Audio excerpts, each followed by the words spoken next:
హల్లెలూయా! దేవుని పరిశుద్ధమైన నామానికి మహిమ కలుగునుగాక.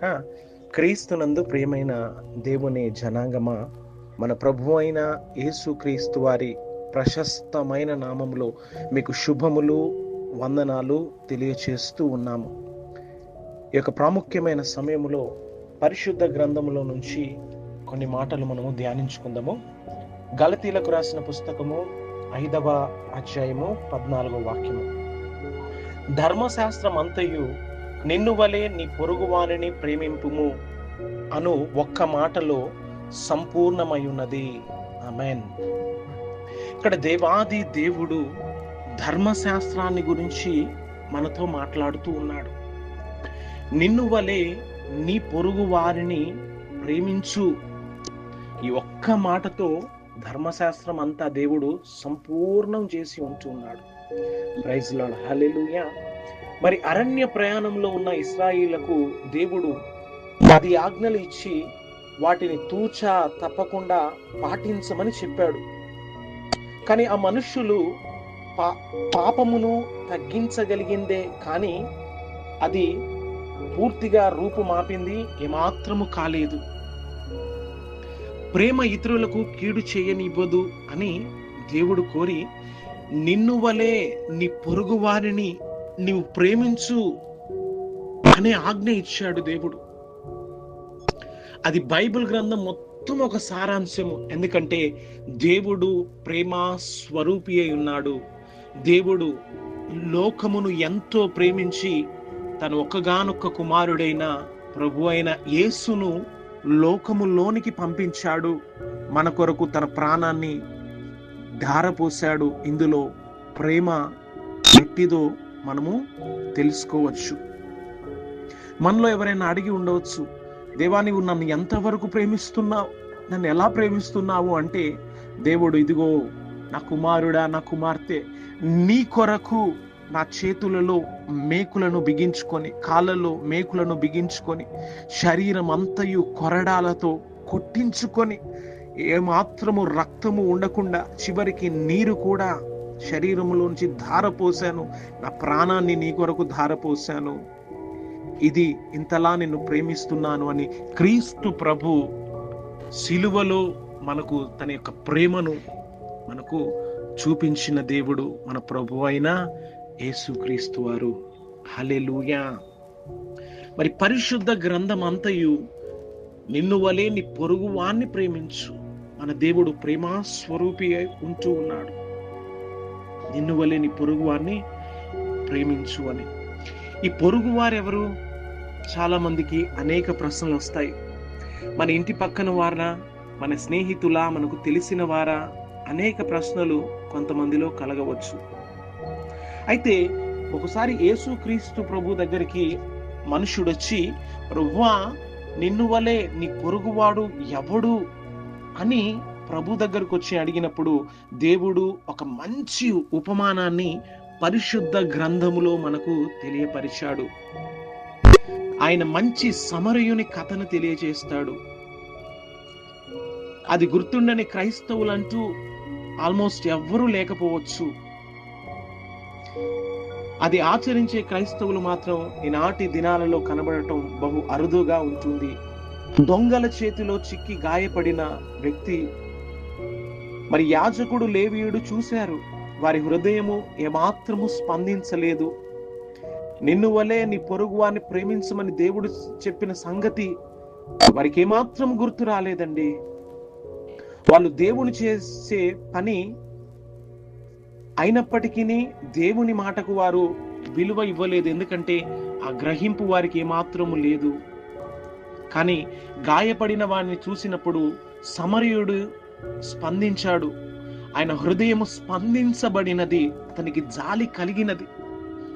అతని గాయాలకు అతడు నూనె పూసి పూటకుల్లా వాని ఇంటి వద్ద తీసుకెళ్లి తన డబ్బును ఖర్చు చేసి తనకు పరిచర్య చేశాడు, ఉపకారం చేశాడు. ఇది నిన్ను వలె నీ పొరుగు వారిని ప్రేమించడానికి సాక్షాత్తు మన ప్రభువైన యేసువారు మనకు తెలియచేస్తున్న ఆ యొక్క సూచన. పరిశుద్ధ గ్రంథమైన బైబిల్ గ్రంథంలో మనం గమనించినట్లయితే రోమీలకు రాసిన పుస్తకము 18:10 ప్రేమ కలిగి ఉండుట ధర్మశాస్త్రమును నెరవేర్చుటయే అని తెలియజేశాడు. మనం ప్రేమ కలిగి ఈ లోకములో జీవించినట్లయితే ధర్మశాస్త్రం అంతయు కూడా మనము అనుసరించిన వారమే అని దేవాది దేవుడు మనకు తెలియచేస్తూ ఉన్నాడు. ఇక్కడ ధర్మశాస్త్రం అంతయు తెలుసుకున్న యాజకుడు కానీ లేవీయుడు కానీ మరి ఆ యొక్క గాయపడిన వ్యక్తికి, పొరుగువాడైన వ్యక్తికి మరి ప్రేమించి ఏమాత్రము పరిచర్య చేయలేదు, ఉపకారము చేయలేదు. అయితే సమరయుడు జాలి కలిగి హృదయము తెరవబడి మరి ధర్మశాస్త్రాన్ని నెరవేర్చిన వాడుగా ప్రభు సాక్షాత్తు మనకు తెలియచేసి ఉన్నాడు. దేవునికి మహిమ కలుగునుగాక. ఆమేన్.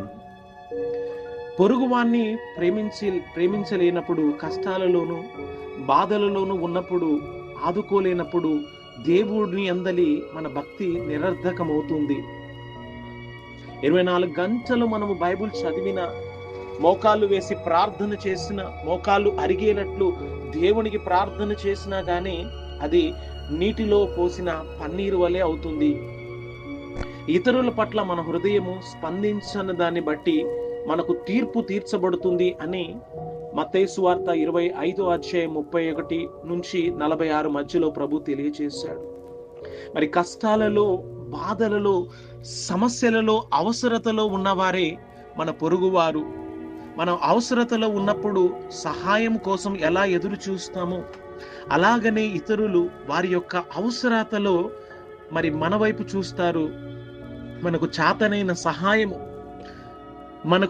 మనం చేయగలిగిన సహాయము చేయట మంచిది అని సాక్షాత్తు ప్రభు తెలియజేస్తున్నాడు. మరి దేవుని ప్రేమ మన హృదయములో, దేవుని వాక్యము నిండి ఉన్నప్పుడు ఇట్లాంటి క్రియలు మంచి సమరయుని వలె మన జీవితంలో మనము ప్రారంభిస్తామండి. హల్లెలూయా, హల్లెలూయా. మరి కష్టాలలో, బాధల్లో ఉన్న మన పొరుగు వారిని ప్రేమించి ఆదుకొని ఆదరించడం ద్వారా ధర్మశాస్త్రాన్ని మనము ఆచరించిన వారముగా అవుతాము, దేవుణ్ణి ప్రేమించిన వారముగా అవుతాము, దేవుని యొక్క ఆజ్ఞలను మనము పాటించిన వారముగా అవుతాము అని ప్రభు తెలియజేస్తూ ఉన్నాడు. హల్లెలూయా. రండి ఒక నిమిషం ప్రార్థన చేద్దాం. ప్రభువా, ఈ యొక్క లోకములో మేమున్నంత వరకు, జీవించినంత వరకు మరి కష్టాలలో, బాధలలో, అవసరతలో ఎవరైనా మా స్నేహితులలో కానీ, బంధువులు కానీ, అయా మరి మా పొరుగు వారు కానీ ఎవరైనా తండ్రి ఉన్నట్లయితే మాకు చేయదగినంత మేలు, ఉపకారం వారికి చేయుటకు మమ్మల్ని బలపరచమని ప్రార్థన చేస్తూ ఉన్నా. ఈరోజు తండ్రి అయా మరి ప్రభువా, నిన్ను వలె నీ పొరుగు వారిని ప్రేమించు అని మాట్లాడుతున్నందుకు స్తోత్రాలు. ప్రేమామయుడవైన దేవుడవు తండ్రి, నీవు మాలో అయా మమ్మల్ని ప్రేమిస్తూ ఉన్న దేవుడు, ఏ మంచి లేనప్పుడే మమ్మల్ని ప్రేమించి మా కొరకు నీ ప్రాణాన్ని ధారపోసి నీ ప్రేమ ఎట్లాంటిదో ఎట్టిదో మాకు తెలియజేసినందుకు స్తోత్రాలు ప్రభువా. అయా ఈ యొక్క మా వాట్సాప్ గ్రూప్ లో ఉంచిన ప్రతి కుటుంబాన్ని తండ్రి అయా నీ ప్రేమలో మీరు స్థాపించమని ప్రార్థన చేస్తూ ఉన్నాను ప్రభువా. అయ్యా ఎవరెవరు ఏ అవసరతలో ఉంటూ ఉన్నారో, ఎవరైతే ఏ ఆర్థిక సమస్యలతో వెళ్తున్నారో, అయా కుటుంబ సమస్యలతో వెళ్తున్నారో, సమాధానము లేక, నెమ్మది లేక, ఆదరణ లేక ఉంటున్నారో ప్రభు, వారందరినీ జ్ఞాపకం చేసుకోండి ప్రభువా. అయ్యా వారందరి నిమిత్తం ప్రార్థన చేస్తూ ఉన్నాను ఈ ఉదయకాల సమయములో ప్రభువా. అయా ప్రతి హృదయాన్ని మీరు దర్శించమని ప్రార్థన చేస్తూ ఉన్నాను. నీ ప్రేమలో ప్రతి హృదయాన్ని అంటుకట్టమని ప్రార్థన చేస్తున్నాను. భార్య భర్తల మధ్య ప్రేమ, క్రీస్తు ప్రేమను ప్రభ మీరు అనుగ్రహించమని ప్రభ, కుటుంబంలో తల్లిదండ్రులతో, అయా స్నేహితులతో, బంధువులతో, అయా మమ్మల్ని ప్రేమించు వారితో, ప్రేమించని వారందరితో ప్రేమ కలిగి ఉండుటకు కృప దయచేయమని, నీ ప్రేమను వ్యక్తపరచుటకు కృప దయచేయమని ప్రార్థన చేస్తూ ఉన్నాను తండ్రి. ప్రతి ఒక్కరిని సంపూర్ణముగా నీ ప్రేమ యందు ప్రతిష్ఠిస్తూ ఉన్నాను తండ్రి. నీకు స్తోత్రాలు. అయా నీ వలె మేమును అయా అట్టి తత్వమును ప్రభువా దినము మేము పొందుకొని మా సాక్ష్యాన్ని కాపాడుకుంటూ నీ ప్రేమలో నిలిచి నీ నిత్య రాజ్యములోనికి వారసులగునట్లు మమ్ములను తండ్రి మీరు జ్ఞాపకం చేసుకొని ప్రత్యేక రీతిలో అయా ఈ యొక్క వాక్యమును, ఈ యొక్క డివోషన్ వింటున్న ప్రతి ఒక్కరిని పేరు పేరున నీ ప్రేమలో వారిని వర్ధిల్ల చేయమని, నీ ప్రేమలో వారిని ఆశీర్వదించమని ప్రార్థన చేస్తూ ప్రతి ఒక్కరిని ప్రభువా దీవించమని, సమస్యల నుంచి విడిపించమని నిన్ను మహిమపరుస్తూ ఘనపరుస్తూ సర్వశక్తి కలిగిన సర్వాధికారివైన మా దేవా నీ ఉన్నతమైన నామంలో ప్రార్థన చేస్తూ మనసారా ఆశీర్వదిస్తూ ఉన్నాను తండ్రి. Amen, amen. తండ్రి అయిన దేవుని ప్రేమ, కుమారుడైన యేసయ్య కృప, పరిశుద్ధాత్మ దేవుని సన్నిధి, సహవాసము, దీవెన, ప్రేమను నిలిచి ఉండి, ప్రేమలో చివరి అంతం వరకు నిలిచి ఉండి, తన దేవుని నిత్య మహిమలోనికి, ప్రేమ రాజ్యములోనికి ప్రభు మనలను నడిపించునుగాక. Amen, amen. Praise the lord all. దేవుడు మిమ్ములను తన ప్రేమయందు నిలిచి ఆశీర్వదించునుగాక. Amen, amen. God bless you.